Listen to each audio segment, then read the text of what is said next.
Inspector साहेब या ठिकाणी बसलेले आहेत. साहेब, एसी मध्ये बसणारी पोरं दंगलीमध्ये आज जात नाहीत, जातात तुमची आमची लेकरं, तुमची आमची भाऊ. म्हणून ही कविता, तिचं नाव चल दंगल समजून घेऊ. आदेश आले, अफवा आल्या, रंगीबिरंगी झेंडे आले, दगडासोबत धोंडे आले, कळपा कळपा न गेंडे आले, धर्मासाठी कडवे आले, मतांसाठी भडवे आले. दंगल पेटली, घरं पेटले, दंगल पेटली, घरं पेटले, हलक्या मेंदूचे पेटून उठले, गाड्या तुटल्या, काचा फुटल्या, यात माणसांचं मरण झालं, ब्रेकिंग न्यूजला कारण झालं, पत्रकार घटनेच्या खोलात गेले, घटनास्थळीचे जेलात गेले. त्यांना जामीन द्यायला आलं कोण? झेंड्यावाले का धर्मावाले? आले माय बाप आणि भाऊ. चल दंगल समजून घेऊ, खरं खोटं तपासून पाहू.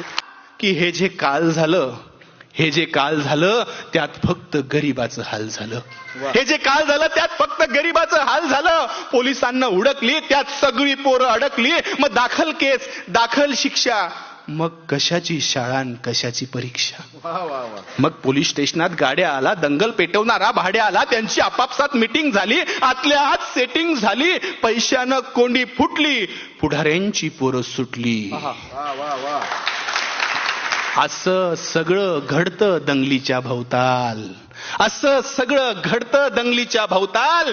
पेटवणाऱ्याची सुटतात, बाकी भाकरीसाठी मवताल.